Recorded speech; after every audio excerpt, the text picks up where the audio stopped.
Hey guys, good morning, welcome back to my channel. আমি তোমাদের সাথে পায়েল। তো এখন বাজে 6:30। তো আজকে খুব ভোরই উঠতে হলো। দেখো আমার ভীষণই ঘুম পাচ্ছে, চোখগুলো ঘুমে একদম জড়িয়ে আসছে, বাট তবু উঠতে হচ্ছে, কেননা আজকে আমাদের হসপিটালে যাওয়ার প্রথম দিন। তো উঠে তো রেডি হতেই হবে, না হলে লেট হয়ে যাবে। আর প্রথম দিন লেট হওয়াটা তো খুব একটা ভালো ব্যাপার নয়। তাই জন্য আর কি সকাল সকাল উঠে রেডি হয়ে গেলাম। আর রেডি হয়ে নিয়ে তারপর গেলাম ব্রেকফাস্ট করতে। আর এখানে ভীষণই ঠান্ডা ঠান্ডা ওয়েদার, বৃষ্টি হচ্ছে সারা রাত ধরে, আর ঠান্ডাও করছিল, একদমই উঠতে ইচ্ছা করছিল, তবু উঠলাম।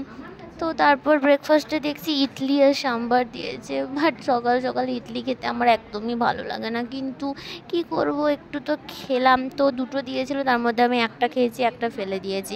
আর এরপর আমরা বেরিয়ে গেছি হসপিটালের উদ্দেশ্যে। তো হসপিটালটা এখান থেকে সামনেই, 10 মিনিটের রাস্তা, তাই হেঁটেই চলে গেলাম। আর এটা হচ্ছে জেলের সাইড। আর এই সাইডে আছে মেন্টাল হসপিটাল, এটা হচ্ছে মহিলা জেল, আর সাইডে ছিল পুরুষদেরও জেল। আর ভেতরে হসপিটালটা বা আমরা মেন্টাল পেশেন্টদেরকে কোনো ভিডিও করতে পারিনি, কারণ সেখানে তো সিসি ছিল, তাই সিসি ক্যামেরাতে ফোন বের করতে ভীষণই ভয় করছিল, আর ওখানে অ্যালাও নেই। তো যার জন্য এবার আমাদের 1টার সময় শেষ হয়ে গেল ডিউটি। 8টা থেকে 1টা অবধি ডিউটি ছিল। তো তারপর আমরা এখন রুমে আসছি। আর এই যে এটা হচ্ছে দুপুরবেলা, বাজারটা পুরো ভিড় আছে। আর এখানে সামনেই বাজার, আর আমাদের সামনে একটা কালী মন্দিরও ছিল, কালী মন্দিরের অপোজিটে হচ্ছে আমাদের হস্টেলটা।